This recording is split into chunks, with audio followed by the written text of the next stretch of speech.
Greetings, royal family.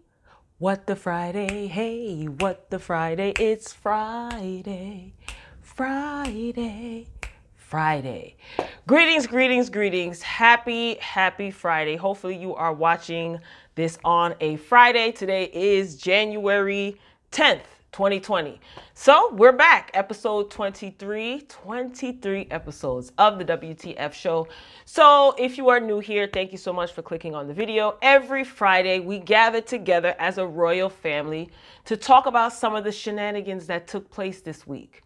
Okay, kick back, relax. If you are a returning royal family member, you already know how this thing goes. So let's just get straight into it. All right. I want to get this out of the way first because this just irritated my soul, okay? Chet Hanks, that is the son of Tom Hanks, the actor Tom Hanks. So the Golden Globes took place recently. I think it was like last weekend or whatever, or like last week Sunday. So Chet Hanks was on the red carpet at the Golden Globes. He was on his way into the venue, but he had to stop and do an Instagram video. He was talking about his father being awarded some award, Cecil B. Miller or something, some prestigious acting award.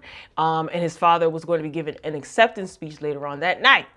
So Chet Hanks, remember, this is the son of Tom Hanks, a white man, Whitey McWhiterson, okay? He decided to speak in a horrible, I'm trying to calm down, a horrible Jamaican accent. Again, Whitey McWhiterson decides to imitate a Jamaican accent on the red carpet. Now, bear with me, y'all. This is what he said. I had to actually look this up on his Instagram to see what it is that he said. You ready? Big up, the whole island massive. It's your boy Chet coming straight from the Golden Globes. You see, my father, Tom Hanks, is presenting an award. Soon forward come. Big up, tune in. And he captioned, I am not going to say this in Pato because we don't speak like this. Anyway, he captioned his Instagram video, big up Fimi, whole family soon come at the awards. Nah seen, tune in. This is what he wrote, and this is also what he said. Now, y'all, most of you guys should know that I am a proud Jamaican and Nigerian woman. And as a proud Jamaican woman, I am not only offended, I'm confused, and I absolutely have no words for Chet Hanks. And Twitter did light him up, and this ticked me off. I can't stand the jafakery of it all. You know, I am very proud of my culture, my nationality, my heritage. And when I see buffoonery like this, because let's be clear, every race has a set of buffoons in it. Okay. When I see buffoonery like this, I don't find it funny.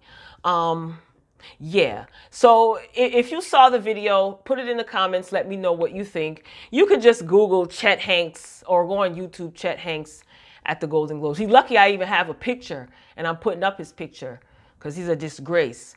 So Chet Hanks, you made a fool of yourself. I don't think it was cute. I don't think it was funny. And I have every right to be offended because I am a proud Jamaican woman. Okay. And we don't go around yelling, big up, big up. We like, let me calm down. It's Friday and I'm glad to be back. How y'all doing out there? Everybody all right? Make sure you hit the like button. If you're not subscribed, consider doing so because we have a good time over here in the royal family. So before I move on, Chet, I just want to let you know from an authentic Jamaican woman, you are what we call an idiot. Moving along. So I'm not the only one that was actually ticked off, okay? So right now, Faith Evans, we're moving on to Faith Evans. She is unhappy with Lifetime. She's unhappy because Lifetime is doing a documentary about the relationship of her and the notorious B.I. to the G, right? So Lifetime, they recently launched their docuseries, Hopelessly in Love.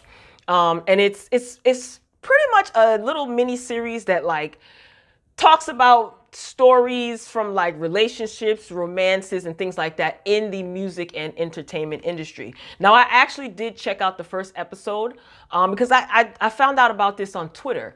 So I went back and I watched the first episode, and that review is up.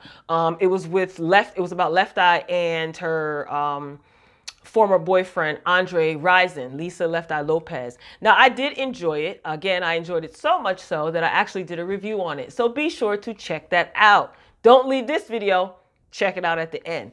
So the second episode is going to be focusing on Faith Evans and the late Notorious B.I.G. But Faith, again, she's not happy about it. So she told Page Six that she feels that the story was pitched to her in a positive way, but will be portrayed in another. So I'm assuming that she already saw it. Well, obviously, she had to have seen it because it is going to be debuting today. If you're watching this January 10th, it is going to be premiering today. Sorry, y'all. I had 2 cups of iced coffee, so I'm lit. Okay? So she gave a statement, and Faith goes into saying, I feel upset that I'm attached to it, she said. I was told that it would be a positive piece with a little more of my personal background. It wasn't pitched to me as a story rehashing the sensationalized events that took place. I'm beyond that, and I have no need to open old wounds, damage repaired relationships, and above all, soil the legacy of Christopher Wallace, aka Notorious B.I.G. Yes, Faith, I love that statement. So she feels that the series is telling the same stories that other documentaries have told before. Like, there's so many documentaries out about Biggie and Tupac, about Bad Boy, about Faith and Biggie. So she just feels like this is going to be repetitive. She goes on to say in her statement, the Tupac stuff, the different women, how many times are people going to talk about that? It was supposed to be a love story. She's referencing this episode on Lifetime, and it turns into cheating and Little Kim. We've come so far past that. Lifetime's all about drama. Now, she also added that she isn't the only one that is unhappy about this upcoming episode. Biggie's mother, Miss Valetta Wallace, woo-wee, she's hot. Now, we know Valetta don't play when it comes to her Christopher, okay? So Faith says, again, Miss Wallace is pissed. Everyone was blindsided. She has worked very hard for his legacy to be acknowledged in a more positive light. He's nominated for the Rock and Roll Hall of Fame. I did report on that on a previous episode of the What the Friday Show. And this documentary is taking steps backwards. So Faith said that she is not going to be helping to promote or publicize the upcoming episode either. It's all about my morals. I would never do business I'm not proud of, and at this point in my career, I'm not happy. See, Lifetime, just when I thought that you were on the right track, you go and upset Faye. I'm still going to watch, though, and I am still going to be doing a review. So, like I said, I watched the first episode with Lisa Left Eye and Andre Rison, and I was really surprised because, you know, Lifetime has a history of spinning all types of narratives and upsetting the people. So I was actually pleasantly surprised about episode 1, but Faith is not feeling episode 2. So make sure that your notifications are on because I will be reviewing this. The first one was done well, so I hope that this doesn't cause Little Kim, oh my God, to get all riled up either. Because if Faith is upset, then Little Kim is truly going to be pissed, just like Miss Wallace. Like, you know, Little Kim has been gone for a minute, but she will come back with the jump off when it comes to anything Christopher Wallace, Biggie. You know that. You know, she goes hard for Biggie. So I'm glad that she made this strong statement, though. She's not standing behind it, and she is on record that she wants no parts of this. So I do like her statement, and I get it. Like, it was so long ago. You know, she had to live through all of that backlash and turmoil, and I understand she chose to be in the music business, but it was still her husband, and they do have a child together. So she's come so far. You know, her and Little Kim have buried their hatchet. Her and Diddy are on good terms. So it's like, I hope nobody gets in their feelings, you know, because they have to remember this is Lifetime's editing and account of things. So I really hope, like she said, it doesn't like open old wounds and rehash certain things, you know. So we'll see. Like I said, I will be tuning in. Hopelessly in Love, season 1, episode 2 will be about Faith and Biggie. And Faith is also scheduled to be on Wendy Williams on Monday. So that definitely will be interesting. All right, moving along, okay? Tyler Perry, okay? He has a Netflix original thriller titled A Fall from Grace. Now, I did get a chance to view the trailer, and he got some heavy hitters in this movie. He tends to get good actors and actresses in his movies and in his shows, so that I will say I like. So who's in this? Felicia Rashad, who is formerly known as, well, will always be known as Claire Huxtable, and the great one and only Miss Mother Queen Cicely Tyson. So what is this about? It's a newly divorced woman named Grace. She finds a refreshing love in a young man named Shannon, who turns out to be full of deceit, secrets, and lies. And after she realizes his fraudulent actions, which caused the loss of her job, things take a turn for the violent. That sounds like a little bit like Andy from Sisters. That's Tyler Perry's show too. Now, after being arrested for killing her new husband and awaiting for her upcoming trial, her lawyer digs deep to find out the truth behind her husband's alleged death and find a way to prove her innocence. So this is going to be like a thriller, I guess. This film is scheduled to air on Netflix January 17th. So this movie is directed by, written by, executive produced by, and starring Tyler Perry. So again, January 17th on Netflix, A Fall from Grace. Now, recently Tyler Perry, he posted on Instagram or whatever social media platform he had, and he was showing all of the scripts that he had stacked up on his desk.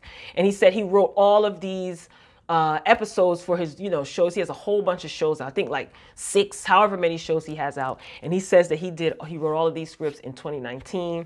And he says, most writers have a writing room and a team of writers. And he said he doesn't. He has no writer's room. He writes all of his shows. And he's basically, the point of him saying this, he says, is to emphasize work ethic. I mean, there's no surprise there. It shows that you write all of your stuff, Tyler Perry. No shade. No shade at all. Now, his work ethic is admirable. I will say that. But his character and his plots and stuff like that, storylines, to me, they show no range. And I'm saying this as a viewer of a few of his shows. There's a lot of shows that I don't watch. I am currently watching Sisters on BET, and it is pretty predictable, stereotypical. He has the potential to turn that plot line or the plot lines in the story into something good. But I mean, I committed to watching and reviewing the show weekly, so that's why I am watching. It's just a repetition of the same stereotypes, especially as it pertains to Black women. And I could go on and on, whatever. Again, going back to his hard work, because I don't want to just roast him and not acknowledge his accomplishments and his hard work. You can't just sweep that under the rug. So like I said, his hard work should definitely be acknowledged, as well as his ability to reach, particular audiences, because he does have a core audience. Otherwise, all of his shows or majority of his shows would flop. I would just like to see how much more he can achieve if he had like a solid group of writers. Either way, I respect it. But just because we see more Black people on screen and winning awards, because he is putting Black actors on the screen, being nominated for awards and things like that, it doesn't necessarily mean that strides or progress is being made. Like strides are taking place and progress is being made, especially if you keep reiterating stereotypical plot lines and story. You get what I'm trying to say? Put it in the comments and let me know if you understand what I'm saying. So I'm not knocking this man whatsoever. Like listen, we all could learn a thing or two from his tragedy, that's that iced coffee, y'all. And he turned that into triumph, and he is just impacting the world. He's making money. He's well known, well respected. So I do respect him. So like I said, you know, his characters and his plots, they are stereotypical. And it does come across as he would rather produce like quantity versus quality. I know that's a harsh critique because I don't think his aim is to put out trash. And I'm not saying that his work is trash, but he just pumps out so many shows, so many, you know, movies, so many projects back to back to back to back. And it's just like, are you sacrificing quality for quantity? I mean, are you just caught up in the whole notion of chasing the bag? You know, everybody's so hung up on chasing the bag, chasing the bag. But I don't know. What do you think? What do you think about him refusing to work with other writers and him wanting to be the only writer, executive producer? You know, like I said, I can't knock his hustle, but as someone who views some of his movies and his shows, it's just, I see the same character over and over again. And for Christ's sake, can we give the black woman a break in cinema? Why it's always got to be the struggling sister that's going through something and her trials and tribulations are, she's caught up in trials and tribulations because of a man, or she desperate for a man and looking for a man, and she... Let me move on. Be sure to comment and let me know what you think. Hit the thumbs up button, ladies and gentlemen. Don't forget to like the video. All right, moving along to a little bit of ratchet news, okay? Are we tired of talking about these Atlanta housewives? I could have sworn I talked about them last week. So Atlanta housewives, the fight video leaked, all right? And this is the shoving match between Nene and Kenya. So being that Bravo is taking forever to show this episode, right? We've been waiting on this scene for how long? 2-3 weeks now? Someone was kind enough to leak the footage. And I just want to say, whoever you are out there, well done and thank you. So this is basically a synopsis. This is according to Media Takeout, okay? So this is Media Takeout reporting this. So hopefully all of this is true. So the scene, okay, hopefully we'll see it this weekend. Anyway, the scene starts off with the reveal that it was Giovanna who was the snake and who secretly taped Cynthia Bailey, and then played the video to the other housewives. But that was only the beginning, ladies and gentlemen. After the ladies confront Giovanna, a shoving match pops off between Kenya Moore and Lanithia Leakes. Kenya and Nene, they have never been friends, but their animosity towards each other never led to any physical aggression until now. Initially, Portia Williams was going after Giovanna, telling the rest of the girls that she needed to go, presumably because she confessed to being the snake. So Nene was the one standing in between the two, trying to avoid a physical fight. Portia said once Giovanna had been escorted out of the room, this is what Portia said, "I don't want that HOE in the room." So once Giovanna was out and Portia had calmed down, Nene pleaded with Cynthia to hear her out so she could explain the situation to her. Cynthia, who tried to keep things under control, told Nene, "I will talk to you another time." Also in the explosive video, Nene Leakes gets into a shoving match with Kenya Moore. Well, I'll be darned. So Giovanna from Clark was the snake? Well, I was wrong because I stood firm on the belief that no recording existed. So, and to be honest with you, I still don't believe it. I need to hear the recording. I do not believe it. I think that this information is leaking because they want to get us to tune in. It's not like we're not tuning in. I don't know, maybe ratings are slipping over there at Atlanta Housewives, but we have been waiting on this shoving match scene for 2, maybe 3 good weeks now, all right? I think we're moving into episode, what, 12 or 13, and we still don't see the shoving match. So I want to hear the recording, so I don't believe it. You know what I mean? Everybody has suspected it was Giovanna anyway, but I don't believe it. I want to hear the recording. If this recording exists, then drop the tapes, okay? I say the people want the record. Do the people want the recordings? The people want to hear the recordings. Speaking of petty, Mr. Petty himself, 50 Cent. He is trying to seize Teairra Marie's love and hip hop paycheck because she owes, what does she owe him, $30,000? Yeah, $30,000 debt that she has to 50. So this is according to the blast.com. So 50 is asking a judge again, to force Teairra Marie to comply with the court order. She owes him $30,000 in attorney fees after he shut down her revenge porn lawsuit. And in newly filed documents, 50 Cent says Marie hasn't paid a dime of the money owed.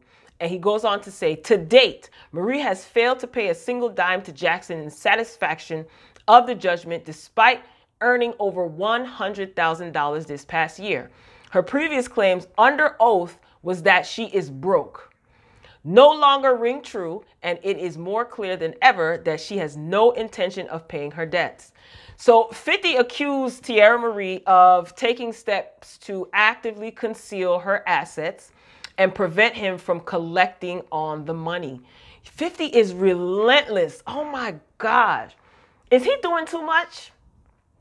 He says that Teairra Marie informed him that she made $100,000 for her role on Love and Hip Hop Hollywood in 2019.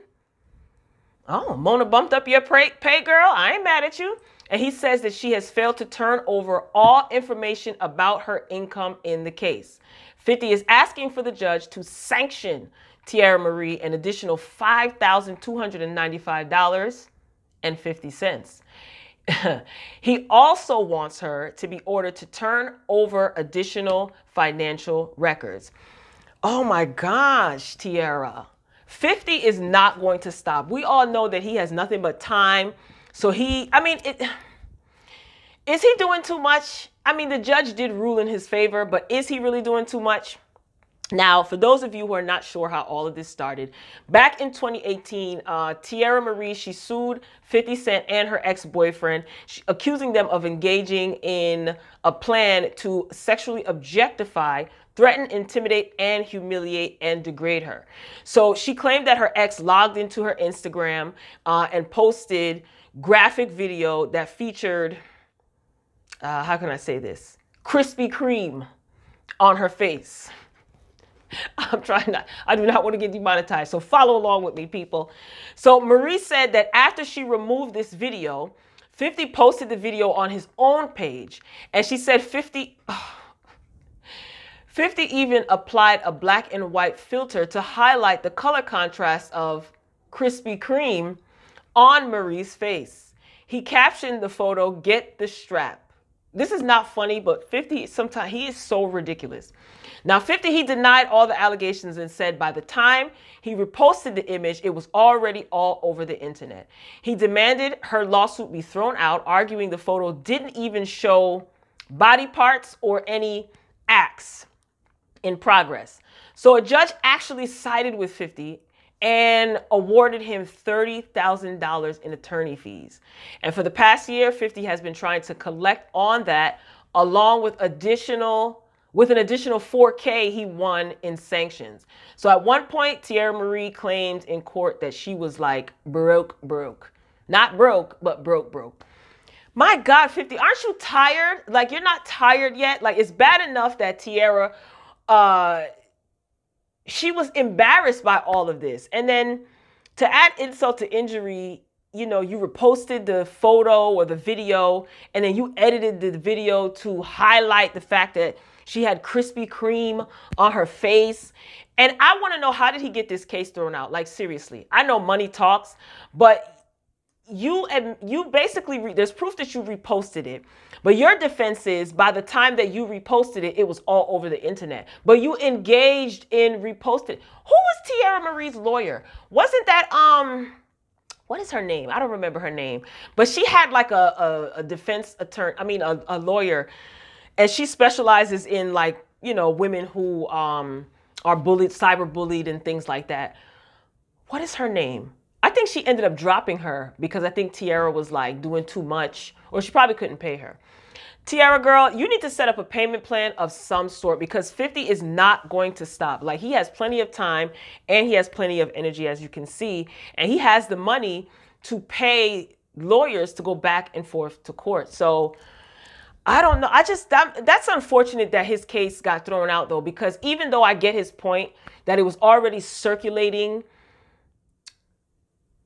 around the internet by the time he reposted it, you still participated in the spreading of that. So it's like, really, how did he really get away with that? So, Royal Family, that sums up this episode of the WTF show, and WTF stands for What the Friday. So be sure to get down in the comments. Be sure to let me know what you think about any of the topics that we discussed. This was a quick one for you guys. I know you want to get your weekend started. Hopefully you have a safe and productive weekend. Don't forget to check out the story of Biggie and Faith on Lifetime. Lifetime is not paying me for this, but I want you guys to watch because I plan on watching as well and also doing a review. So I want us to come back and talk. You know, Biggie is one of my favorite rappers. So in that era, that whole bad boy era was like, will always have a special place in my heart because I grew up during that era. So I think it's going to be good. Let's tune in and let's see what Faith is upset about, you know. And we will meet back here. So be sure to get down in the comments, share your thoughts and opinions about any of these topics. Hit the thumbs up video. Make sure you like this video. Share the video. If you are not subscribed, hit that subscribe button. Make sure that all of your notifications are set to all. Click the bell, select all, because I will be back soon, real soon. And that's it for our church announcement. Royal Family, I love you for watching. And until next time, peace.